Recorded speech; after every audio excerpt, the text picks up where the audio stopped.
तो ग्रुप 1 में क्या क्या है? इंटेग्रिटी, ऑनेस्टी और प्रोबिटी। और उसमें हम लोग आज शुरू करेंगे क्या? इंटेग्रिटी। क्यों? क्योंकि ऑनेस्टी तो आपको पता ही है क्या होती है ऑनेस्टी। कौन बताएगा? और ईमानदारी को लेके कुछ डेफिनेशन की ज़रूरत तो है नहीं। बहरहाल इंटेग्रिटी पढ़ाते पढ़ाते ईमानदारी भी उसमें एक्सप्लेन हो जाएगी अपने आप ही। इसलिए क्योंकि ऑनेस्टी क्या है? एक बेसिक ज़रूरत है इंसान की। आप ईमानदारी से आ रहे हैं, ईमानदारी से पढ़ रहे हैं। आप स्पीकिंग कोर्स कर रहे हैं, वहाँ पे आपके बोर्ड लगा होगा dos and don'ts. Submit your phone, submit your copy, don't use oxygen वगैरह वगैरह। आप उसको पढ़ रहे हैं, आप उसको अप्लाई कर रहे हैं। ये आपकी ऑनेस्टी है, ठीक है ना? टीचर क्लास में है, आप एकदम इज्जत से शांति से बैठे हैं चुपचाप, ये भी आपकी ऑनेस्टी है। लेकिन टीचर गायब रहे, क्लास में आप बैठे हैं, आप चिल्लाना शुरू कर दिए। सामने लिखा है अभी भी बोर्ड पे कि डूज क्या हैं, डोंट्स क्या हैं। डोंट मेक अ नॉइज़ लिखा हुआ है। आप जो है नॉइज़ क्रिएट कर रहे हैं। ये अगर आप उस बात का पालन करते हैं ना, तो ये ऑनेस्टी है। एकदम सिंपल सी एक ईमानदारी अपने लेवल पे, कॉमन इंसान, एक कॉमन मैन अपने लेवल पे जो अपनी अच्छाई प्रदर्शित करता है, वही ऑनेस्टी होती है। इंटीग्रिटी उससे ऊपर पहुंच जाती है। ऑनेस्टी को जब हाईएस्ट लेवल पे लेके जाएंगे ना, अपनी उस ईमानदारी को हाईएस्ट लेवल पे लेके जाएंगे, तो वो इंटीग्रिटी बन गई। जब आपने उस क्लासरूम के रूल्स को पढ़ा, डूज एंड डोंट्स को, आप क्लासरूम में हैं, आप उसको फॉलो कर रहे हैं क्योंकि आप अब रूम में हैं, टीचर सामने हैं, तो आपका एक खुद की एक जिम्मेदारी बन रही है कि आप उसको फॉलो करें। लेकिन टीचर नहीं है तब भी आप फॉलो कर रहे हैं। मान लीजिए क्लास भी नहीं चल रही है, आप ऐसे ही गए हैं, फिर भी आप उन सारे रूल्स को फॉलो कर रहे हैं क्योंकि आप उस जगह पे बैठे हैं। ये आपकी इंटीग्रिटी है। आपके स्पीकिंग कोर्स में जैसे मान लीजिए कहा गया होगा, या जो नहीं कर किए हैं वो समझें, 20 दिन या 22 दिन, 25 दिन, जो भी रूल होता है अलग अलग इंस्टीट्यूट्स में, कि इसके बाद आपकी इंग्लिश बंद होगी। अब कोई भी बोलते हुए सुना गया तो शायद फाइन या पनिशमेंट या डांट पड़ेगी, जो भी। और ये भी बोलते हैं कि आप यहाँ से निकलते हुए भी इंग्लिश बोलिए, घर जाते हुए भी इंग्लिश बोलिए, या घर पे हैं तो भी इंग्लिश बोलिए। आप इंस्टीट्यूट में पूरी तरीके से इंग्लिश बोल रहे हैं, सर के सामने भी इंग्लिश बोल रहे हैं, बाहर निकलते हुए इंग्लिश नहीं बोल रहे आप क्योंकि सर सुन ही नहीं रहे। इंटीग्रिटी नहीं है।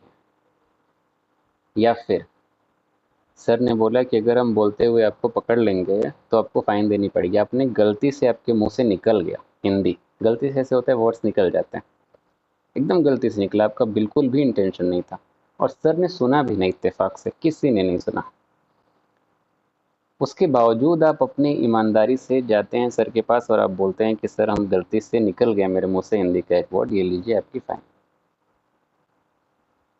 इस लेवल की जब ऑनेस्टी आपके अंदर आ जाए ना, वही ऑनेस्टी क्या कहलाती है?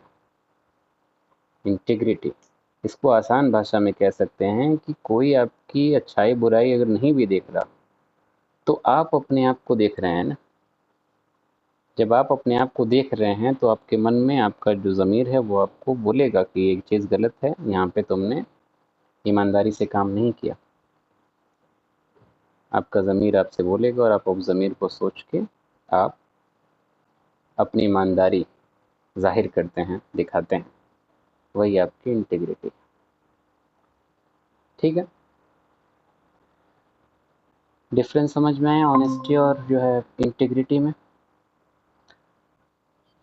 तो ये इंटीग्रिटी कैसे आएगी? इंटीग्रिटी ये तभी आएगी जब आप अपने वैल्यूज़ को रिपीट करेंगे बार बार।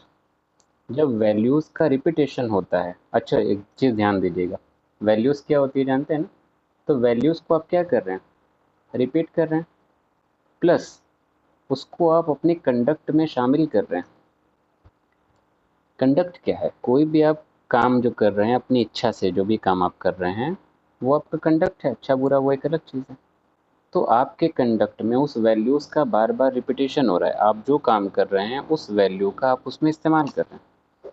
तो ईमानदारी भी एक वैल्यू है। उस ईमानदारी को आप अपने हर काम में शामिल कर रहे हैं, हर काम में दिखा रहे हैं, यहाँ तक कि आप अकेले अंधेरे में हैं तो भी वहाँ पे ईमानदारी आप दिखा रहे हैं। तो एक रेगुलर जो है इंटरैक्शन कनेक्शन इस्टेब्लिश्ड रहता है कंडक्ट और वैल्यू के बीच में आपके, और जब ये 100% एक कंसिस्टेंसी दोनों के बीच बन जाती है तो समझिए कि आपके अंदर इंटीग्रिटी डेवलप हो जाती है। ठीक है, तो अगर जो है इसका थोड़ा किताबी डेफिनेशन में अगर जाया जाए तो इंटीग्रिटी कह लीजिए कि ये एक मोरल प्रिंसिपल्स हैं, और वो मोरल प्रिंसिपल्स क्या हैं कि आपके अंदर सिंसियरिटी है, कंसिस्टेंसी है अपनी वैल्यूज़ को लेके, आपके अंदर ऑनेस्टी है, और आपका जो वर्च्यू है वो अनकरप्टेड है, यानी कि आपका वर्च्यू भ्रष्ट नहीं है। और वर्च्यू भ्रष्ट नहीं है क्या मतलब है कि आप अकेले भी खड़े हैं तो आप अपने रूल नियम को, अपने वैल्यूज़ को पकड़े हुए हैं, जो रूल नियम आपके टीचर्स ने दिए उसको पकड़े हुए हैं, जो रूल नियम कानून सरकार ने बनाए उसको आप पकड़े हुए हैं। इस बात की जो है चांसेस होने के बावजूद कि आप रूल को तोड़ के आसानी से बच के निकल सकते थे, लेकिन फिर भी आप उस चीज़ को पकड़े हुए हैं 100% जो है श्योरिटी के साथ, ट्रांसपेरेंसी के साथ, ईमानदारी के साथ। तो ये होता है इंटीग्रिटी। सवाल ये उठता है कि सिविल सर्विसेज में इसकी क्या ज़रूरत है। एक तो ये बात है, दूसरा ये कि सिविल सर्विसेज में किस तरीके की इंटीग्रिटी की ज़रूरत है, आम जीवन में कैसे इंटीग्रिटी की ज़रूरत है, ये भी एक टॉपिक है। तो पहले हम लोग बात कर लेते हैं ना टाइप्स के। 3 तरीके की इंटीग्रिटी आती है।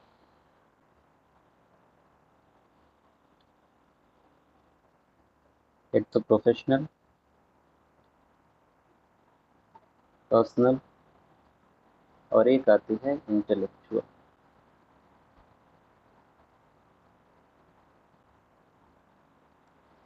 प्रोफेशनल इंटीग्रिटी, जाहिर सी बात है, जो आपकी वैल्यू है, जो आपके स्टैंडर्ड्स हैं, वो प्रोफेशन के कंटेक्स्ट में है, वो प्रोफेशनल इंटीग्रिटी है। जब जहाँ भी आप काम करते हैं, आप कोई प्राइवेट ऑफिस में काम करें, कोई गवर्नमेंट ऑफिस में काम करें, सिविल सर्वेंट्स बने, हर जगह पे एक कोड ऑफ एथिक्स होता है, कोड ऑफ कंडक्ट होता है। आप कोचिंग इंस्टीट्यूट ज्वाइन किए ना, जो डूज एंड डोंट्स का बोर्ड लगा है वो क्या है, कोड ऑफ कंडक्ट है उस इंस्टीट्यूट का।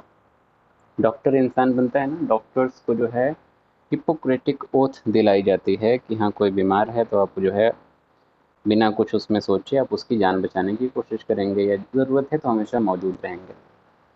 ये क्या है, ये कोड ऑफ एथिक्स है डॉक्टर्स के लिए। तो एक डॉक्टर मान लीजिए इस कोड ऑफ एथिक्स या हिपोक्रेटिक ओथ के प्रति पूरी तरीके से ईमानदार है, ये उसकी प्रोफेशनल इंटीग्रिटी है। आप कोचिंग इंस्टीट्यूट में गए, वहाँ के कोड ऑफ कंडक्ट को आप फॉलो कर रहे हैं पूरी ईमानदारी से, वो आपकी प्रोफेशनल इंटीग्रिटी है।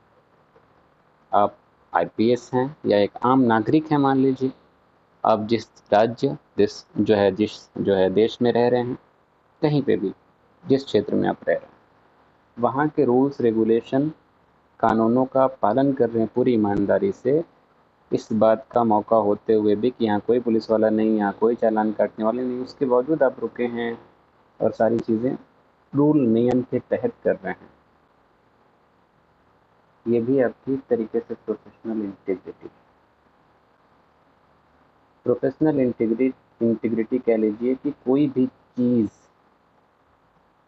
या कोई भी वैसी चीज़ जो आपके ड्यूटी से कनेक्टेड है उसके प्रति ईमानदार रहना।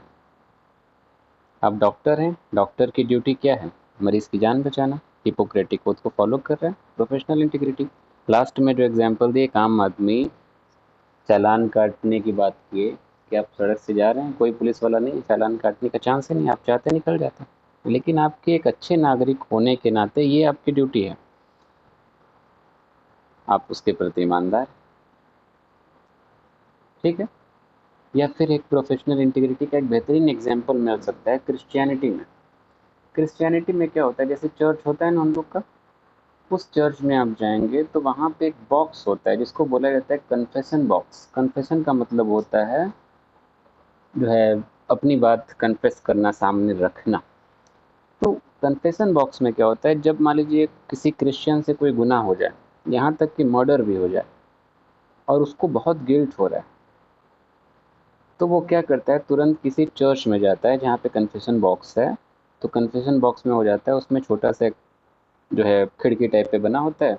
तो वो खुद इंसान बॉक्स में होता है जिसको कन्फेस करना है, जिसको अपनी बात रखनी है, और दूसरी साइड उसके जो चर्च के फादर होते हैं, जो वहाँ के पुजारी होते हैं, वो खड़े होते हैं। दोनों एक दूसरे का फेस नहीं देखते हैं, दोनों के बीच में पर्दा लगा होता है। वो इंसान बस अपना नाम बताता है और अपनी डिटेल्स देता है, अपना जो गुनाह है उसको बताता है, और लास्ट में चेहरा दिखाता है बस, ताकि वो फादर जो हैं वो उस बात को सुने और फिर माफ़ी का जो है अपने ईश्वर से दुआ करें और माफ़ करवा दें। अब मान लीजिए कि इत्तेफाक से वो जो मर्डरर आया है, जिसने जो मर्डरर है उसने मर्डर जिस लड़की का किया ना, वो उसी फादर की बेटी है मान लीजिए, और वो उसी फादर के सामने आके कन्फेस कर दिया कि हम जो है इस लड़की का मर्डर किए हैं, और जो है आप मेरे लिए जो है प्रार्थना करिए, प्रे करिए गॉड से। वहाँ पे उस फादर की जिम्मेदारी है, क्योंकि ये रूल है कि जिसने भी आके कन्फेस किया, कितना भी संगीन जुर्म हो, वो सिर्फ ईश्वर और उन तीन दोनों के बीच की बात है, उसको पब्लिक नहीं किया जा सकता। अब वो फादर सुना कि हाँ उसकी ही बेटी के मर्डर की बात हो रही है, तो उसके बाद इन्वेस्टिगेशन होगी, पुलिस आएगी, सारी डिटेल्स पूछेगी, तो फिर भी वो फादर अपनी बेटी के मर्डरर का नाम नहीं बताएगा, ये जानते हुए कि हाँ यही मर्डरर है, ये नाम है यहाँ का। ये भी क्या है, प्रोफेशनल इंटेग्रिटी है। प्रोफेशन एक तरीके से, यानी कि उसकी वो ड्यूटी है कि कन्फेशन बॉक्स में जो भी है उसको छुपाना है, बताना ही नहीं, वो बस ईश्वर के सामने, गॉड के सामने उस बात को रख सकता है। ठीक है, तो ये हो गई प्रोफेशनल इंटीग्रिटी। सेकंड है पर्सनल इंटीग्रिटी।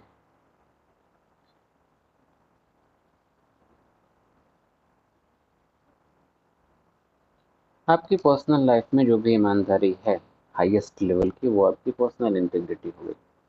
और वो कैसे, आपका जो अपना वैल्यू सिस्टम है उसका जो है इस्तेमाल आप अपने कंडक्ट में कर रहे हैं, दोनों के बीच में एक कंसिस्टेंसी बनी हुई है, वही आपकी पर्सनल इंटीग्रिटी। आप अपने जो है फ्रेंड्स को सीक्रेट बताते हैं मान लीजिए, और आपने कहा कि किसी को बताना मत, और आपने सच में किसी को नहीं बताई, ये जो है पर्सनल इंटीग्रिटी है। क्यों? क्योंकि ईमानदारी तो बस यहीं तक ख़त्म हो जाती है कि आपने कहा कि हाँ ये सीक्रेट किसी को मत बताना, वो दोस्त जो है जाके बोला कि अपने दोस्त से कि देखो किसी को मत बताना, वो जाके अपने दोस्त को किसी को मत बताना। ये होता है, और इसको रोकना बड़ा मुश्किल है। इसको भी रोक रहे हैं तो समझिए कि ये आपकी पर्सनल इंटीग्रिटी, आपने सीक्रेट बताया और वो सीक्रेट उसी फ्रेंड तक है, वो उसका कोई जो है कितना भी बेस्ट फ्रेंड हो उसको भी ना बताए। It's example of personal integrity.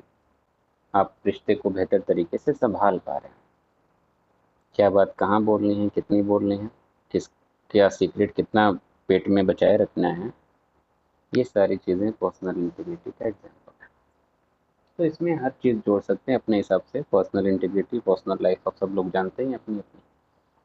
तीसरा जो है थोड़ा सा इंटरेस्टिंग है, वो है इंटेलेक्चुअल इंटीग्रिटी। इंटेलेक्चुअल इंटीग्रिटी, जब आप अपने आप से खुद का मूल्यांकन करते हैं, अपने आप से खुद को आप जज करते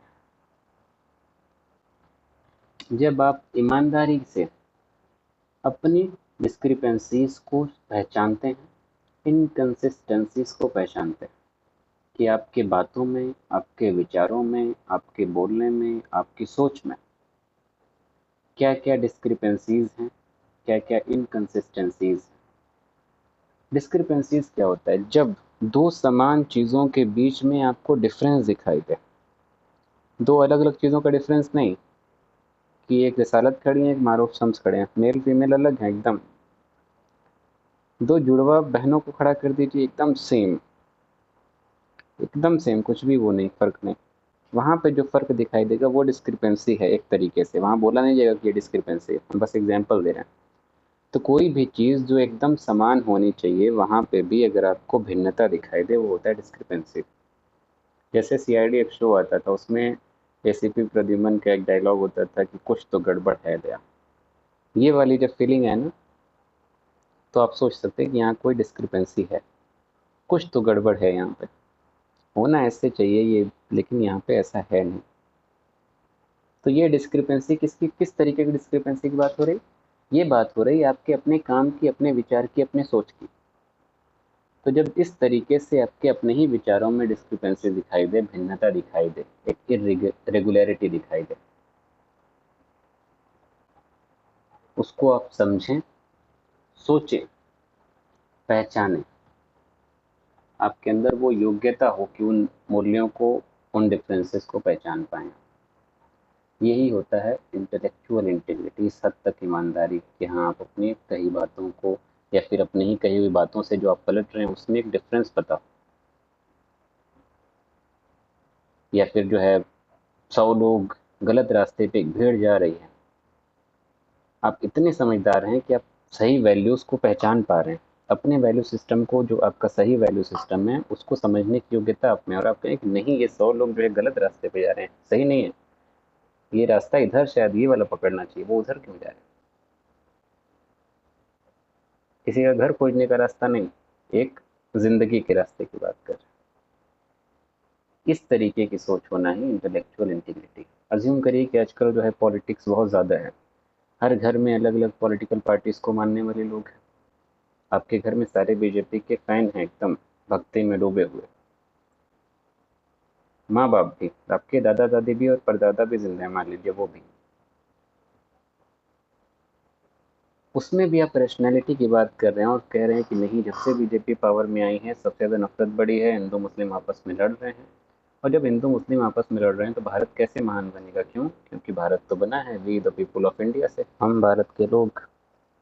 अगर हम ही आपस में नहीं मिल के रहेंगे तो देश कैसे विकसित होगा, कैसे विकास होगा? आपकी पूरी फैमिली क्या है बीजेपी के सपोर्ट में, आप अकेले कह रहे हैं रैशनैलिटी के साथ अपने वैल्यू सिस्टम को पकड़े हुए। यही है इंटेलेक्चुअल इंटीग्रिटी। ऐसे कई सारे लोग आपको इतिहास में मिलेंगे, गांधी जी मिल जाएंगे, जो है रिलीजियस अगर पर्सनैलिटीज़ में आप लीजिए, तो जो भी हमारे रिलीजियस इसको जो है कह लीजिए कि प्रॉफिट्स रहे हैं, या अलग अलग धर्म में जो भी लोग आए हैं, हमारे धर्म से भी ले सकते हैं, हिंदुज़म से ले सकते हैं, क्रिश्चियनिटी से ले सकते हैं, जो भी महान लोग हैं सब इंटेलेक्चुअल इंटीग्रिटी के होते हैं, हाईएस्ट लेवल ऑफ इंटीग्रिटी। ठीक है।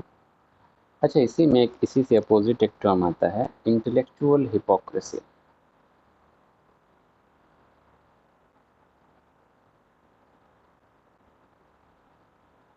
इंटेलेक्चुअल हिपोक्रेसी ठीक इसी का अपोजिट होता है, हालांकि इससे कनेक्शन नहीं था, वो बात आई तो हम बोल दिए इंटेलेक्चुअल हिपोक्रेसी। वही समझ आप में ना हो, एकदम उल्टी हो, एकदम पाखंड की जो है सीमा आप पार कर दें, वही होता है इंटेलेक्चुअल हिपोक्रेसी। ठीक है। तो ये तीन तरीके की इंटीग्रिटी क्लियर हो गई सबको? कोई दिक्कत है किसी को?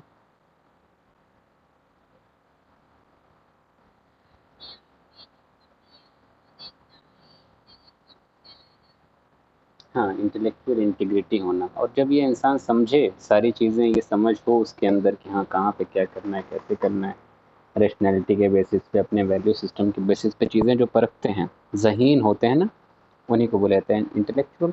तो अगर आपके अंदर इंटेलेक्चुअल इंटीग्रिटी है तो आप ज़हीन हो ही गए। और भी बाकी सारी क्वालिटीज़ होती हैं इंटेलेक्चुअल होने के लिए।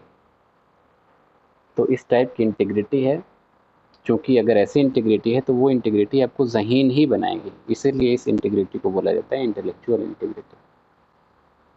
ठीक है। इंटेलेक्चुअल इंटीग्रिटी अच्छी बात है, आनी भी चाहिए। ठीक है। इसके अलावा एक जो है इंटीग्रिटी का फ्रेमवर्क, इंटीग्रिटी का फ्रेमवर्क का क्या मतलब है, कैसे इंटीग्रिटी आएगी आपके अंदर? तो सबसे पहली चीज़ जो ये है कि आपको खुद पता होना चाहिए कि आपकी वैल्यूज़ क्या हैं। जब आपको पता हो कि आपकी मेरी वैल्यू ये है, तो आप उसी वैल्यू को अपने कंडक्ट में शामिल करने की कोशिश करेंगे। जो भी आप काम करेंगे अपनी वैल्यू के हिसाब से काम करेंगे। अगर आपकी वैल्यू है, कोई भी रिलीजियस वैल्यू हो या फिर आपकी सेकुलर वैल्यू हो, तो जाहिर सी बात है वैल्यू की बात है, तो इसका मतलब आपकी अच्छाई की बात हो रही है। तो आप बस अच्छा बात कर रहे हैं, अच्छा बोल रहे हैं, लेकिन उसको ना पहचान रहे हैं बेहतर तरीके से, ना अपनी ज़िंदगी में उसका पालन कर रहे हैं, ना अपने कंडक्ट में उसको शामिल कर रहे हैं, तो आपके अंदर इंटीग्रिटी कभी नहीं है। तो आपको वैल्यू को पहचानना है और उसको अपने कंडक्ट में शामिल करना है, ताकि एक कंसिस्टेंसी दोनों के बीच में बनी रहे। आप ईमानदारी की बात को बोल रहे हैं और पता चला कि लाइट कटी, बाजार में आप खड़े, एकदम दुकान में अंधेरा हो गया, तुरंत आपने डब्बा खोला, 4 टॉफी पॉकेट में डाल लिया अपने। तो आपका काम क्या हुआ? ईमानदारी से उल्टा हुआ। आपका कंडक्ट आपकी वैल्यू के अपोजिट हुआ, सेम नहीं हुआ, कंसिस्टेंसी नहीं हुई। कंसिस्टेंसी अगर होगी तो ही फिर आपके अंदर इंटीग्रिटी डेवलप होगी। ठीक है। और सेकेंड चीज क्या है कि आपको हायरार्की पता होनी चाहिए अपनी वैल्यूज की। हायरार्की अगर नहीं पता है तो भी इंटीग्रिटी नहीं आएगी। आप कंपैशन, मान लीजिए कि एक कंपैशन, दया आपके अंदर वैल्यू है, एक वैल्यू आपके अंदर है ट्रुथ, सच्चाई। आपने देखा कि एक लड़की के पीछे 4 लड़के मतलब पीछा कर रहे हैं, दौड़ा रहे हैं। मान लीजिए वो मर्डर करने के लिए दौड़ा रहे हैं, मारने के लिए दौड़ा रहे हैं या रेप करने के लिए दौड़ा रहे हैं, और आप रास्ते से गुजर रहे हैं, आपने देखा कि हाँ वो लड़की भाग के गई है, और फिर 2 मिनट बाद पीछे से 4 लोग दौड़ते हुए आए, और आपको लगा कि नहीं कुछ गड़बड़ तो है, ये जिस तरीके से भाग रहे हैं, लड़की जिस तरीके से रो के भाग रही थी, और आप ठहरे राजा हरिश्चंद्र, एकदम सच्चाई वाले। चारों ने पूछा कि लड़की को क्या आपने देखा है, किधर गई? आपने बोला कि हाँ उधर से जाके वो दाएं घूम गई। आपने सच्चाई का जो चोला ओढ़ा है आपने बोल दिया। चोला नहीं ओढ़ा, बल्कि आप तो सच्चे हैं, सच दिल से मान लीजिए सच्चे हैं। तो यहाँ पे आप बताइए कि क्या उनका सच बोलना सही माना जाएगा, गलत माना जाएगा? गलत माना जाएगा। क्यों? क्योंकि उनको अपनी हायरार्की नहीं पता है। यहाँ पे किसको इम्पोर्टेंस देनी चाहिए थी? कंपैशन को, दया दिखानी चाहिए थी लड़की पे, और सच्चाई को अपना सेकेंडरी बना देना चाहिए था। ठीक ना? कि उसकी जान बच जाती, वो ज़्यादा इंपॉर्टेंट है। एक झूठ से अगर जान बच रही है तो बचाना चाहिए। तो हायरार्की क्लियर कट पता होनी चाहिए। जब हायरार्की क्लियर कट पता होगी तो ही इंटीग्रिटी आएगी। आप ट्रुथ ट्रुथ करते रहिए, इंटीग्रिटी कहाँ की है कि आपकी सच्चाई के चक्कर में बेचारे की जान चली गई, है ना? तो हायरार्की पता होनी चाहिए, और कैसे किस वैल्यू से डेविएट होना है। अगर आप, जैसे कि आपने सच्चाई से आप डेविएट हो गए ना, डेविएट होके अगर आपको उसकी जान बचानी है, सच्चाई से डेविएट होना पड़ेगा, रास्ता बदलना पड़ेगा। बदल के किस पे आना है? कंपैशन पे। तो इसके पीछे भी आपको तर्क समझना चाहिए। ये नहीं कि अपनी सहूलियत के हिसाब से आप किसी भी वैल्यू को प्राइमरी कर दें, किसी भी वैल्यू को सेकेंडरी कर दें।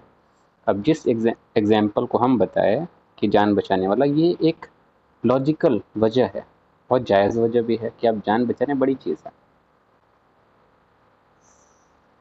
लेकिन अगर जायज़ वजह नहीं है और उसके बावजूद आप अपनी वैल्यूज़ की हायरार्की को चेंज कर दें, तो भी इंटीग्रिटी जो है नहीं पनपेगी आपके अंदर। ठीक है? कंफ्यूजन है कोई यहाँ तक?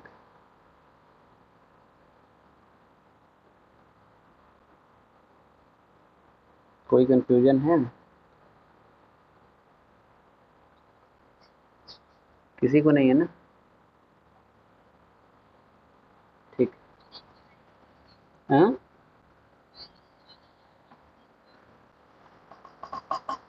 वैल्यूज़ और कंडक्ट के बीच में एक कंसिस्टेंसी होनी चाहिए, दोनों के बीच में एक कनेक्शन बना रहना चाहिए। अगर आप बस बोल रहे हैं कि हम ईमानदार हैं, हम सच्चे हैं, लेकिन आप उसको अपने कंडक्ट में शामिल नहीं कर रहे हैं, कंडक्ट क्या है? यानी कि अपने काम में, तो इंटीग्रिटी नहीं आएगी। जाहिर सी बात है, आप ईमानदारी ईमानदारी बस बोल रहे हैं। हम ही मान लीजिए पढ़ा रहे हैं, 20 मिनट से ईमानदारी की बातें बोल रहे हैं, बस बोलने से नहीं ना होगा।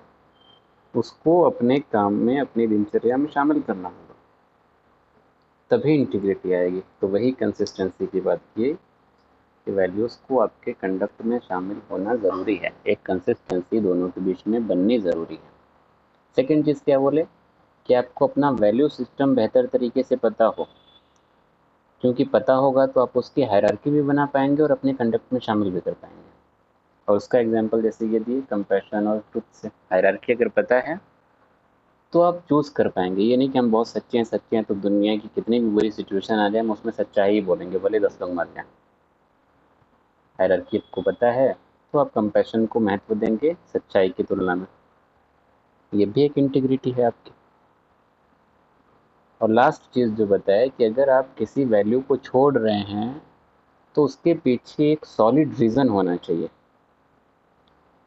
अब जैसे कि यहाँ पे अगर लड़की की जान बचानी है तो आपने ट्रुथ को यानी कि सच्चाई को आपने छोड़ा और करुणा या दया को आपने महत्व दिया। तो आप ऐसे ही ज़िंदगी में कई सारी सिचुएशन आ सकती है जहाँ पे आप एक वैल्यू को छोड़ के दूसरी वैल्यू को महत्व दे रहे हैं। तो हर केस में ये नहीं कहेंगे कि हाँ ये इंटीग्रिटी है, आपने यहाँ ट्रुथ को छोड़ के कंपैशन को महत्व दिया, ये तो इंटीग्रिटी हो गई आपकी। लेकिन आप अपने मनमाना तरीके से कोई भी वैल्यू छोड़ दे रहे हैं अपने मन के मुताबिक अपनी खुशी के लिए और दूसरी वैल्यू पकड़ ले रहे हैं, ये इंटीग्रिटी नहीं है। इसीलिए बोला गया कि एक मजबूत वजह होनी चाहिए आपके डेविएशन की। आप रास्ता जो बदल रहे हैं अपना, उस रास्ते के पीछे एक मजबूत तर्क होना चाहिए। ठीक है, जैसे कि उस लड़की के लिए झूठ बोलना एक मजबूत तर्क। क्लियर हुआ?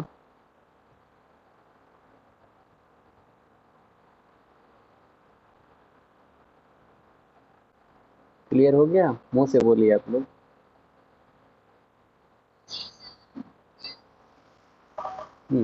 ठीक। लास्ट जो पॉइंट है आप इसमें, वो है इसके फायदे। फायदे हैं सिविल सर्विसेज के कंटेक्स्ट में। बेनिफिट्स, अगर इंटीग्रिटी है तो सबसे पहली चीज़ ये है कि बतौर इंसान आप सेटिस्फाइड रहेंगे कि हाँ आप सही रास्ते पे जा रहे हैं। आपको अपने किए पे गर्व होगा, एक सेल्फ इस्टीम की फीलिंग आएगी और एक सेल्फ मोटिवेशन की फीलिंग आएगी। सबसे पहली चीज़, जब भी आप कोई अच्छा काम करके देखिए तो आपको एक अपने आप में आप खुद को बड़ा महसूस करते हैं। तो ये एक बहुत बड़ी फीलिंग होती है, जो सुकून जैसे जो महात्मा लोग, संत और सूफी लोग जैसे होते हैं ना, सुकून की जो चीज़ें, सुकून की दुनिया, पैसा मिलना सुकून नहीं, दिल से जो सुकून होता है। तो अगर आपके अंदर इंटीग्रिटी है तो वो सुकून आपको हासिल होगा, पहली चीज़। दूसरी चीज़ एक ये है कि आपकी क्रेडिबिलिटी जो है बढ़ेगी। विश्वसनीयता बोलते हैं हिंदी में। ठीक है, आपके अंदर अगर इंटीग्रिटी है तो आप देखेंगे कि समाज में जिनके अंदर भी आप अगर अपने आसपास सोच पा रहे हो कि हाँ ये इंटीग्रिटी वाला इंसान है, आप पाएंगे कि क्रेडिबिलिटी उनकी बहुत ज़्यादा होती है। वो कोई मसला हो तो शायद उनसे लोग सलाह मशवरा करने जाएं, या उस इंसान ने कुछ बोल दिया 10 लोगों की भीड़ में लोग मान लेते हैं। इतनी हाई लेवल ऑफ क्रेडिबिलिटी हो जाती है, क्योंकि इंटीग्रिटी बहुत बड़ी बात है। तो ये एक क्रेडिबिलिटी पैदा करता है अगर इंटीग्रिटी आपके अंदर है। सब ये भी एक बड़ी चीज़ है। और जब ये सारी चीज़ें आपके अंदर हों तो जाहिर सी बात है आप किसी भी फील्ड में हैं बेहतर परफॉर्म करेंगे। आपकी इज्जत अलग होगी, आपका रुतबा अलग होगा और समाज में एक सम्मान का स्थान आपको मिलेगा। ये तो हो गई तारीफ वाली बात, लेकिन हर तारीफ के साथ बुराइयां भी होती हैं, परेशानियां भी होती हैं। तो इंटीग्रिटी की अपने आप में कुछ परेशानियां भी हैं। अगर सिविल सर्विसेज के कंटेक्स्ट में देखा जाए तो सबसे बड़ी परेशानी ये है कि आपका ट्रांसफ़र तुरंत हो जाएगा। आप वहाँ पे चिल्लाते रहिए कि सर रिटर्न में दीजिए आप अपने ऑर्डर्स को, वो कहेगा ठीक है रिटर्न में हम ट्रांसफ़र ऑर्डर दे रहे हैं, आप जाइए यहाँ से। आप वहाँ पे ईमानदारी की पिपुड़ी बजाते रहेंगे, कुछ नहीं होने वाला। तो इंटीग्रिटी धरी की धरी रह जाएगी, क्योंकि जो नेता लोग होते हैं उनका प्रेशर अलग होता है। मान लीजिए आपको नेता अच्छा मिल गया तो जो पॉलिटिकल पार्टी है वो वहाँ से नेता पे प्रेशर डालेगी, उसके चक्कर में आपको हो सकता है अपना स्टैंड बदलना पड़े। पूरा जो सिस्टम है ये अपने आप में किसी भी देश में जाए बेहतर देश है वो एक अलग चीज़ है। यहाँ पे अगर भारत में मान लीजिए क्या सिस्टम है पता है आपको? तो ऐसे सिस्टम में आप इंटीग्रिटी बनाए रखें ये बहुत मुश्किल है। आप अपनी ईमानदारी नहीं बनाए रख पाएंगे। आप आईएएस बनिए, आईपीएस बनिए, या फिर जाके एक सरकारी ऑफिस में क्लर्क बन जाइए, सबसे छोटी पोस्ट मान लीजिए, वहां पे भी आप ईमानदारी नहीं दिखा पाएंगे अपनी। ठीक ना? तो इंटीग्रिटी के साथ सबसे बड़ी परेशानी यही आती है। और लास्ट जो है वो ये है कि इंटीग्रिटी और ऑनेस्टी के बीच में संबंध अगर देखा जाए, चलिए आप ही लोग बताइए, इंटीग्रिटी बड़ी है कि ऑनेस्टी बड़ी वैल्यू है? कौन सी बड़ी वैल्यू है अगर हायरार्की देखी जाए तो? किसको आप ऊपर रखेंगे, इंटीग्रिटी को कि ऑनेस्टी को? जल्दी बताइए फटाफट। हाँ, इंटीग्रिटी जो है आपकी हायर वैल्यू है, ऑनेस्टी आपकी लोअर वैल्यू है। सेकंड चीज़ ये है कि अगर ऑनेस्टी की बात की जाए तो आप अपने रूल रेगुलेशन से चिपके हुए हैं। शुरू में एकदम एग्जाम्पल हम दिए कि आप कोचिंग इंस्टीट्यूट में हैं, डूज डोंट्स आप फॉलो कर रहे हैं, आपको रूल दिया गया है, तो रूल्स एंड रेगुलेशन से आप चिपके हुए हैं, ये आपकी ऑनेस्टी है। लेकिन अडेयरेंस जो है, इंटीग्रिटी जो है, इसमें जो अडेयरेंस दिखाई देता है, यानी कि जो जुड़ाव दिखाई देता है, वो रूल रेगुलेशन पे तो होता है, लेकिन उसका जुड़ाव आपके अपने ज़मीर से भी होता है। और आपके अपने ज़मीर से जुड़ाव होने का मतलब ये है कि आपके अपने वैल्यू सिस्टम से जुड़ाव।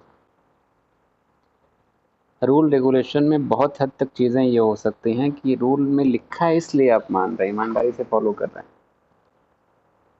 इंटीग्रिटी में ये है कि लिखा है तो ठीक है, मानना ही है, किसी भी सिचुएशन में मानेंगे, अकेले एकदम है अंधेरे में तो भी मानेंगे, लेकिन अपने वैल्यू सिस्टम के हिसाब से भी उसमें अगर ज़रूरत पड़ी तो उसको भी मानेंगे कि नहीं ये चीज़ गलत है, ये हम नहीं करेंगे। इंटीग्रिटी इस लेवल की है। ठीक है? अगर हम जो है एक वो ब्लैडर जैसे, ब्लैडर का एग्जाम्पल आप ले सकते हैं, तो ऑनेस्टी अगर आपके अंदर है तो जब तक ऑनेस्टी को आप क्रॉस नहीं करेंगे तब तक आप इंटीग्रिटी पे नहीं पहुंचेंगे। ये एक सीढ़ी है मान लीजिए, ये सीढ़ी आपकी शुरुआती जो डंडे हैं सीढ़ी पे वो आपकी ऑनेस्टी है, आखिरी जो डंडा है वो आपकी इंटीग्रिटी है। अगर आपको इंटीग्रिटी पे पहुंचना है तो आपको ऑनेस्टी से होके जाना पड़ेगा ना। तो अगर आप एक कह लीजिए कि अ मैन ऑफ इंटीग्रिटी बनना चाहते हैं तो ये कंपलसरी है कि आप ऑनेस्टी को पहले अपने अंदर लाएं। तो कोई भी अगर इंटीग्रिटी का इंसान अपने आसपास आप देखें तो आप ये 100% मानेंगे कि उसके अंदर ऑनेस्टी है। और अगर कोई ऑनेस्टी वाला इंसान आपके सामने हो तो क्या ये कंपलसरी है कि उसके अंदर इंटीग्रिटी हो? नहीं होगा ना। ठीक है, तो ये है आपका इंटीग्रिटी और ऑनेस्टी। लास्ट जो चीज़ बची है छोटी सी, उसको इसी में फटाफट देखिए, वो है आपका प्रोबिटी। प्रोबिटी भी एक तरीके की आपकी इंटीग्रिटी ही एक कह लीजिए। वो कैसे? जो भी आपकी ईमानदारी है, ईमानदारी वो भी छोड़ दीजिए, आपके इंटीग्रिटी में ही एक टॉप टाइप बताए हम, प्रोफेशनल इंटीग्रिटी। इससे आसानी समझ में आएगा, नहीं तो एक्सप्लेनेशन लंबा होगा। प्रोफेशनल इंटीग्रिटी अभी बताया ना कि आपके प्रोफेशन से रिलेटेड है। जब आप अपनी प्रोफेशनल इंटीग्रिटी को शर्तिया तौर पे लागू करते हैं, वही आपका बन जाता है प्रोबिटी। प्रोबिटी हमेशा प्रोफेशन से रिलेटेड होगी, आप जहाँ काम कर रहे हैं उससे रिलेटेड होगी, जिस ऑर्गेनाइजेशन में आप जुड़े हुए हैं उससे रिलेटेड होगी। इसको एग्जाम्पल के तहत आप इस तरीके से समझ सकते हैं कि मान लीजिए आप पर्सनली रिजर्वेशन से बहुत नफरत करते हैं अपनी पर्सनल लाइफ में, ठीक है, लेकिन आपका सिलेक्शन हो गया सिविल सर्वेंट्स के तौर पे, या फिर मान लीजिए होम मिनिस्टर जो है, हाँ होम मिनिस्ट्री में मान लीजिए आपका सिलेक्शन हो गया, पॉलिसीज क्योंकि वहीं से फॉर्मुलेट होती हैं, बनती हैं। और आपको ऑर्डर आया कि पॉलिसीज बनानी है रिजर्वेशन के लिए। आपको कितनी ही नफरत हो रिजर्वेशन से आपके पर्सनल लाइफ में, लेकिन आप जो है प्रोफेशनल इंटीग्रिटी को बनाए हुए, न केवल बनाए हुए, न केवल सोच रहे हैं, बल्कि आप उसको अंजाम भी दे रहे हैं। और आप एक रिजर्वेशन पे पॉलिसी या ड्राफ्ट बना के तैयार करके दे देते हैं। यही आपका क्या हो गया, क्या हुआ?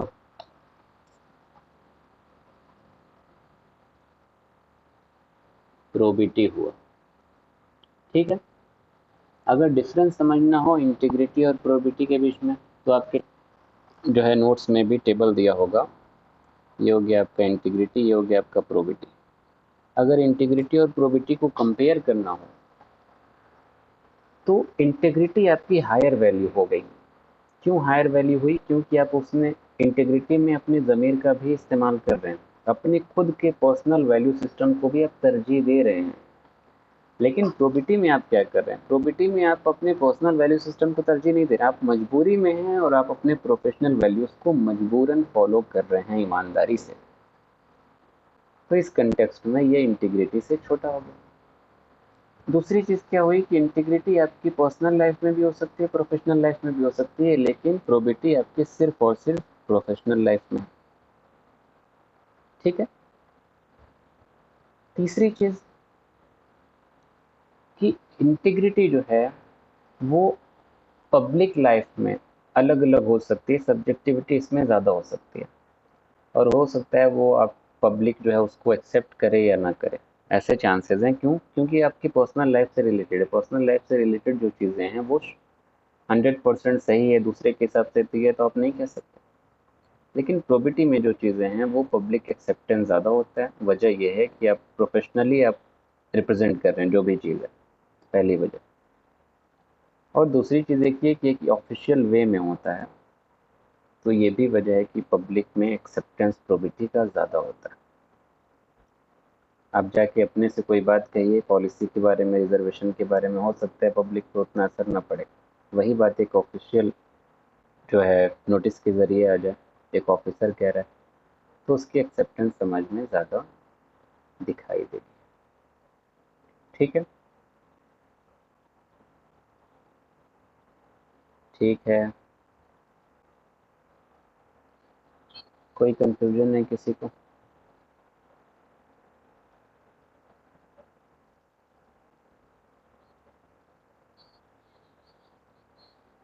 वो तो बोल रहे थे ना, शॉर्ट में लिखे हैं इंटीग्रिटी, इंटीग्रिटी और प्रोबिटी। हाँ, हाँ वही बता रहे हैं। तो इंटीग्रिटी प्रोबिटी, पहला ये बताए थे कि ये इंटीग्रिटी हायर वैल्यू है, ये लोअर वैल्यू है। ये बताए थे कि इंटीग्रिटी जो है आपकी प्रोफेशनल लाइफ में भी होती है और पर्सनल लाइफ में भी, है ना। ईमानदारी, जिस हाईएस्ट लेवल की ईमानदारी की बात की, वो प्रोफेशनल और पर्सनल दोनों लाइफ में इस्तेमाल होती है। और प्रोबिटी क्या है? सिर्फ प्रोफेशनल लाइफ में आप इस्तेमाल कर रहे हैं। ठीक है। तो यहाँ पे जो पी लिखे हैं ना, ये प्रोफेशनल के लिए है, और ये सही का निशान हम बनाए थे, तो इसको भूल जाइए।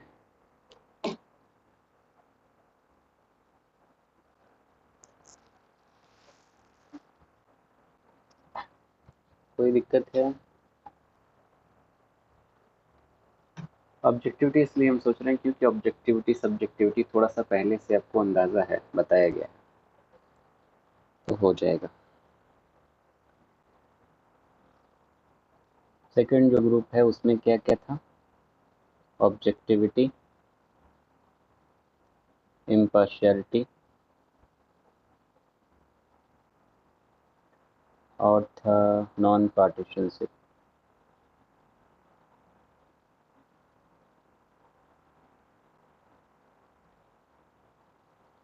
पहला इसमें है ऑब्जेक्टिविटी। अच्छा, तीनों में कॉमन चीज़ ये है ना कि तीनों में आपके अंदर न्यूट्रलिटी होनी चाहिए। तीनों में आपके अंदर प्रेजुडिस्ड माइंड नहीं होना चाहिए कि आपके पहले ही पूर्वाग्रह हो मन में। पूर्वाग्रह होगा तो ना आप इम्पार्शियल हो पाएंगे, ना ही जो है नॉन पार्टीशनशिप को फॉलो कर पाएंगे, ना ही आप ऑब्जेक्टिव हो पाएंगे। तो कोई पूर्वाग्रह नहीं होना चाहिए, किसी भी तरीके के का मन में जो है डिस्क्रिमिनेशन नहीं होना चाहिए, किसी से आपका जो है आपके ऊपर प्रभाव नहीं होना चाहिए, चाहे आपके धर्म का हो, आपकी जाति का हो, या आपके इवन फैमिली मेम्बर्स ही क्यों ना हो, कोई किसी भी तरह का झुकाव नहीं होना चाहिए। ठीक है। पहली चीज ऑब्जेक्टिविटी।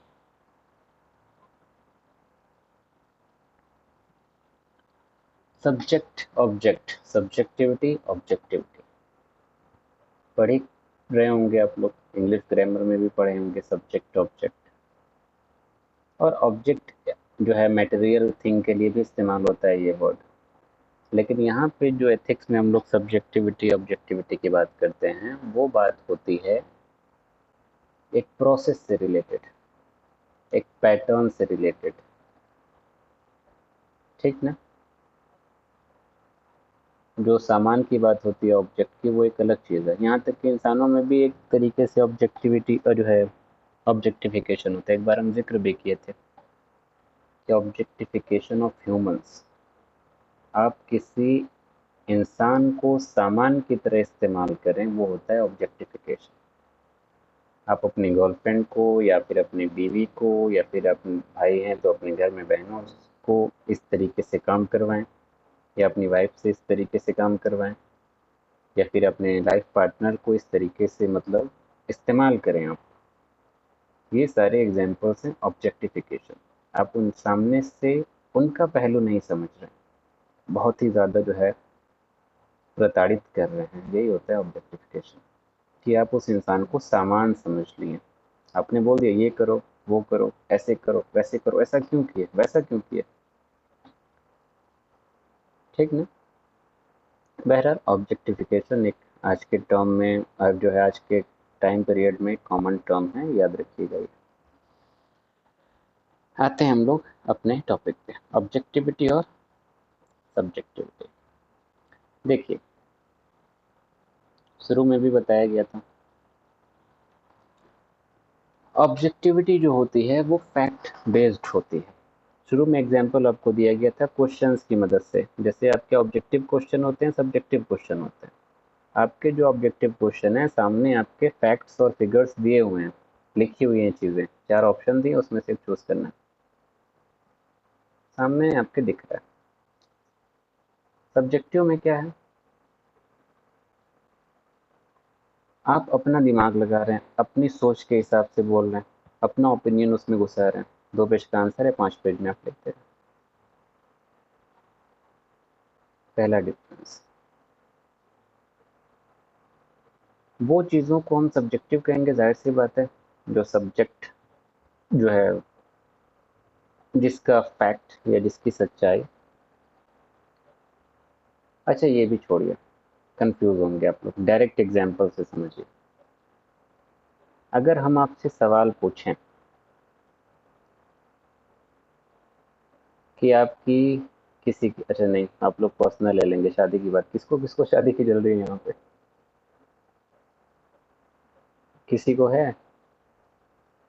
मारूफ शम्स।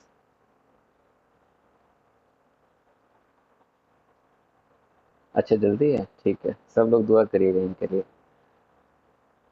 तो अगर अज्यूम करिए कि हम आपसे एक क्वेश्चन पूछ रहे हैं कि अंटार्कटिका जो है जैसे बहुत तेजी से पिघल रहा है ना, ग्लोबल वार्मिंग बहुत ज़्यादा हो रही है, हम आपसे एक क्वेश्चन पूछें कि अंटार्कटिका आपको क्या लगता है कब तक पिघल जाएगा, आपका जो इस पे आंसर होगा वो सब्जेक्टिव होगा कि ऑब्जेक्टिव होगा? कौन बताएगा? क्यों सब्जेक्टिव होगा, थोड़ा सा एक्सप्लेन करिए इसको।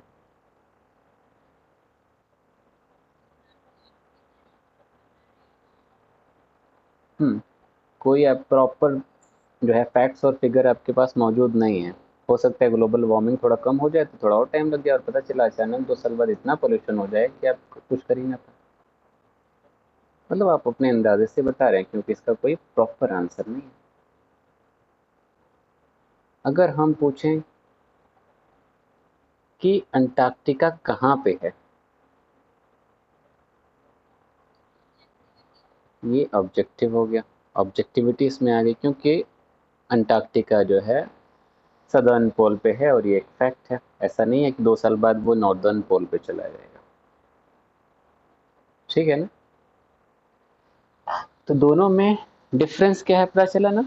पहला जो क्वेश्चन पूछा गया उसमें आप अपने ओपिनियन का इस्तेमाल कर रहे हैं, अपने सोच का इस्तेमाल कर रहे हैं, आपके मन में जो भी इंफॉर्मेशन है उसके बेसिस पे आप एक जवाब तैयार कर रहे हैं, वो सब्जेक्टिविटी हो गई।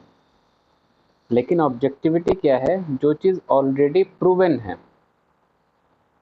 जो चीज़ ऑलरेडी जो है फैक्ट्स और कंसेंसस के बेसिस पे प्रूव्ड है, उसी पे आधारित है, आप उसके बेसिस पे जवाब दे रहे हैं। तो ये डिफरेंस हो गया आपका सब्जेक्टिविटी और ऑब्जेक्टिविटी में।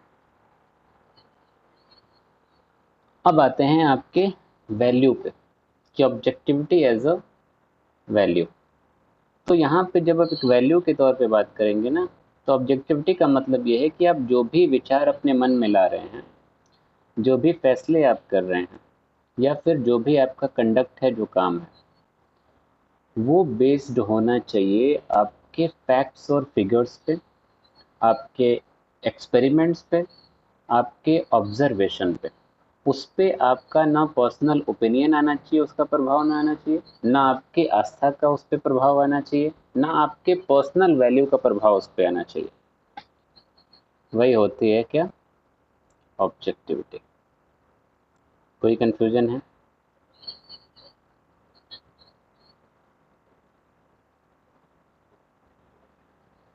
कोई कंफ्यूजन है?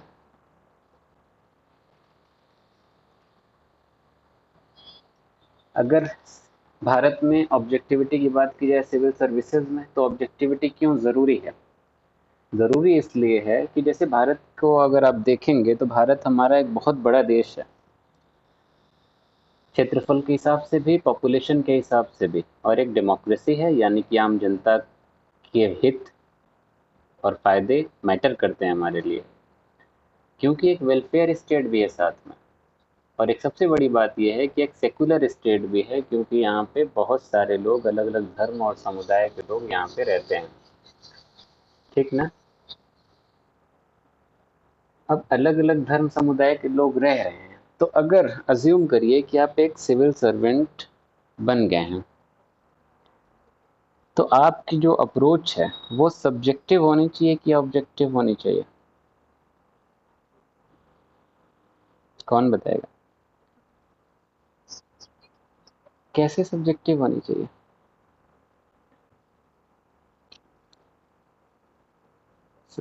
नहीं, एक्सप्लेन करिए। हम अभी गलत बोले कहाँ हैं आपको? कैसे सब्जेक्टिव होनी चाहिए वो बताइए। अगर आप आईएएस ऑफिसर बन गए, अब हम बताएं ना, भारत का आपको सिनेरियो बता दिए कि यहाँ पे अलग अलग पॉपुलेशन जो है धर्म के लोग रह रहे हैं, पॉपुलेशन भी बहुत ज़्यादा है, और भारत एक वेलफेयर स्टेट है, यानी कि आपको जनता का हित पहले देखना है, उनकी चीज़ें कैसे रह रहे हैं, सब बढ़िया से रहे, प्रॉपर। अब मान लीजिए इसी देश के आप सिविल सर्वेंट बन गए, आईएएस बन गए, तो आपकी अप्रोच सब्जेक्टिव होनी चाहिए, ऑब्जेक्टिव होनी चाहिए? क्यों? सब्जेक्टिव वाले भी अपना बताएं, ऑब्जेक्टिव वाले भी अपना बताएं, वजह।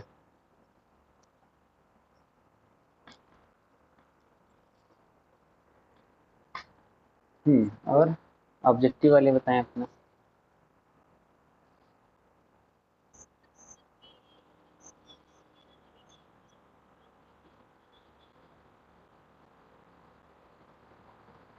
आप ऑब्जेक्टिविटी बोली थी ना, ऑब्जेक्टिव। आप पढ़ भी रहे हैं ऑब्जेक्टिविटी इन सिविल सर्विसेज, आप वैल्यू पढ़ रहे हैं ना, foundational values for civil services, तो इसमें क्या है, ऑब्जेक्टिविटी पढ़ रहे हैं। ऑब्जेक्टिविटी इसलिए ज़रूरी है सिविल सर्वेंट्स के लिए, सब्जेक्टिविटी नहीं। क्यों? क्योंकि सब्जेक्टिविटी में कहीं ना कहीं बायसनेस आता है, आप अपने खुद के ओपिनियन से, अपने रिलेटिव से हो सकता है, या अपनी आस्था से प्रभावित हो सकते हैं। ऑब्जेक्टिविटी में क्या है, अभी हम बताएं कि ये आपके ऑब्जर्वेशन के बेस पे, फैक्ट्स एंड फिगर के बेस पे आप फैसला ले रहे हैं, एक्सपेरिमेंट के बेसिस पे फैसला ले रहे हैं। तो भारत जैसे देश में हमारी बहुत बड़ी पॉपुलेशन है, तो आपके अंदर ये समझ होनी चाहिए, अगर मान लीजिए फैसला लेने जा रहे हैं तो ये समझ होनी चाहिए कि हाँ यहाँ पे कितने लोग रह रहे हैं, कैसी पॉपुलेशन है, पूरा जो है आपके पास फैक्ट्स डेटा मौजूद होना चाहिए, ताकि आप डिसीजन जो है बेहतर तरीके से लें। ऐसा ना हो कि आप अपनी आस्था से प्रभावित हैं, नॉन मुस्लिम हैं, तो आप इंक्लूसिवनेस को आप साइड रख दें, आप सिर्फ नॉन मुस्लिम के हिसाब से ही काम किए जा रहे हैं, या मुस्लिम है तो आप सिर्फ मुस्लिम के हिसाब से काम किए जा रहे हैं। आपको ये भी देखना है कि हाँ यहाँ पे अलग अलग धर्म के लोग रह रहे हैं, ऐसे भी लोग हैं जो बहुत ही कमज़ोर हैं, इकोनॉमिकली बहुत वीकर हैं, तो हम ऐसी पॉलिसी ना बना दें जो सिर्फ बड़ों के लिए हो। ठीक ना? तो ये सारी चीज़ें, एक तरीके की एम्पैथी, एक तरीके की सिंपैथी, एक तरीके से सबको लेके चलना, पार्शियलिटी, ये सारी चीज़ें किससे आएंगी? ये सारी चीज़ें आएंगी आपकी ऑब्जेक्टिव होने से। ऑब्जेक्टिविटी अगर आपके अंदर है तभी आएगी। अगर सब्जेक्टिविटी रहेगी तो कहीं ना कहीं शायद आप इन सब चीज़ों से डेविएट हो जाएं। ठीक है? तो सिविल सर्वेंट्स के लिए ऑब्जेक्टिविटी इंपॉर्टेंट है। पर्सनल लाइफ में रिश्ते बनाने के टाइम पे आपको सब्जेक्टिविटी इंपॉर्टेंट है। पर्सनल लाइफ में, रिलेशनशिप्स में, फैमिली में, रिश्तेदारों में अगर आप ऑब्जेक्टिविटी घुसा देंगे तो थोड़ा दिक्कत हो जाती है। तो ये डिफरेंस याद रखिएगा। ठीक है? ठीक है, क्योंकि पर्सनल लाइफ में अच्छी एक बात याद रखिए, पर्सनल लाइफ में अगर आप ऑब्जेक्टिविटी को ज़्यादा अप्लाई करेंगे ना तो आप बहुत रिजिड हो जाएंगे, अपनी बात पे अड़ जाएंगे, अडिग हो जाएंगे। लेकिन रिश्ते अगर आपको चलाने हैं ना तो आपको अड़ने से बचना पड़ेगा, कॉम्प्रोमाइज़ करना पड़ता है रिश्ते बनाने के लिए। कई बार आपकी गलती ना हो तो भी झुकना पड़ेगा। पता चला आप बहुत ज़्यादा ऑब्जेक्टिव हैं, सामने वाले एकदम जो है अपनी चीज़ पे अड़ा है, आप भी अपनी चीज़ पे अड़े और रिश्ता टूट गया। नहीं नहीं, तुम्हारी ही गलती थी, तुम्हारी ही गलती थी, अब जो रहे 4 दिन से। और आप पूरा एकदम टाइम हम लिख के रखे हैं, 5:57 पे तुम ये वाला बोले थे बात, 7:11 पे तुम ये इतना बुरा बोले थे, अपना फैक्ट्स फिगर पेश किए जा रहे हैं। ऐसे रिश्ते नहीं चलते। रिश्ते में सब्जेक्टिविटी होनी चाहिए। आप कहेंगे ठीक है जो हुआ सो हुआ, भूल जाते हैं, आगे बढ़ते हैं, नया तरीके से शुरुआत करते हैं। लेकिन ये सारी चीज़ें आप सिविल सर्वेंट होते हुए देश के लिए नहीं कर सकते। इसलिए सिविल सर्वेंट्स के लिए सब्जेक्टिविटी नहीं, ऑब्जेक्टिविटी की ज़रूरत है, और एक आम आदमी के लिए ऑब्जेक्टिविटी नहीं, सब्जेक्टिविटी की ज़रूरत है। क्योंकि अगर आप सब्जेक्टिविटी रहेगी आपके अंदर तो आप दोनों पहलू को समझेंगे और रिश्ते को बेहतरी की ओर लेके जाएंगे। ठीक है? अगर आपके अंदर ऑब्जेक्टिविटी नहीं है तो ऑब्जेक्टिविटी कैसे आएगी?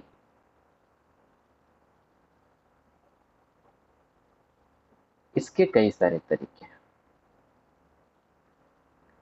एक सिविल सर्वेंट के तौर पे हम जो है, मतलब आपके अंदर ऑब्जेक्टिविटी कैसे है उसकी हम बात कर रहे हैं। पहला ये कि आप जो भी आपका अप्रोच है, जो आपका ओपिनियन है, पहले उस पर एक बार खुद डाउट करना चाहिए अपने ही ओपिनियन पे, ताकि आप बेहतर फैसला ले सकें। अज्यूम करिए कि आप सोच रहे हैं कि रिजर्वेशन बहुत बुरा है, तो आप खुद एक बार सोचिए कि नहीं, रिजर्वेशन क्यों बुरा है। अगर हम मान रहे हैं कि बुरा है तो क्यों बुरा है? अगर इतना ही बुरा है तो सुप्रीम कोर्ट क्यों इसके सपोर्ट में है, सरकारें क्यों इसके सपोर्ट में है? तो जब आप इस तरीके से सोचेंगे ना, फैक्ट्स और फिगर्स निकालेंगे, तो आप सही फैसला ले पाएंगे। पता चला आप ये सब सोच नहीं रहे हैं, रिजर्वेशन के इतने खिलाफ हैं कि आईएएस बन के जितने लोगों को रिजर्वेशन मिल रहा है उनके लिए कुछ काम ही नहीं कर रहे, देख के मुंह बना ले रहे। ठीक ना? अपने ओपिनियन पे इंसान सोचे ना, तो ये दिक्कत पैदा करता है। क्या चीज़?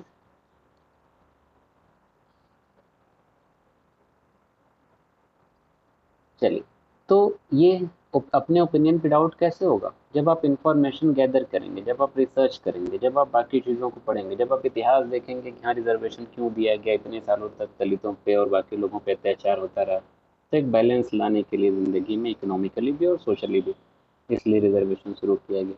सारी चीज़ें आप देखेंगे, अपने सीनियर से बात करिए, डिस्कशन करिए, डिबेट करिए। इस तरीके से आप एक ऑब्जेक्टिविटी जो है अपने अंदर ला सकते हैं, और आपका जो खुद का ओपिनियन या बिलीफ आपके मन में भरा पड़ा है उससे कहीं ना कहीं आप डेविएट होकर एक अच्छे रास्ते पे आ सकते हैं, सही फैसला ले सकते हैं। बाकी इसके अलावा सेल्फ हेल्प जो मेथड्स होते हैं उसका भी आप इस्तेमाल कर सकते हैं कि आप अपने मन की बात खुद लिखें, फिर उसको सोचें और जो फालतू बात है उसको साइड करें, जो अच्छी बात है उसको अपना लें। तो ये किसी भी तरीके से हो सकता है, या तो आप रात को सोने से पहले सोचिए या फिर आप दिन भर की घटनाओं को डायरी में लिखिए। इन दोनों तरीके से आप सेल्फ हेल्प का आनंद भी ले सकते हैं और अपने अंदर कुछ बदलाव भी ला सकते हैं। ठीक है।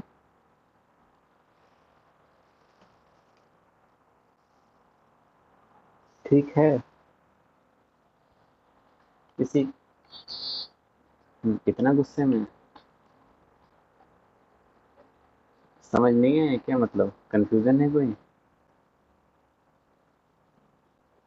किसको कंफ्यूजन है बताइए? नहीं, सीरियसली पूछ रहे हैं, कंफ्यूजन है तो बताइए कहाँ पे?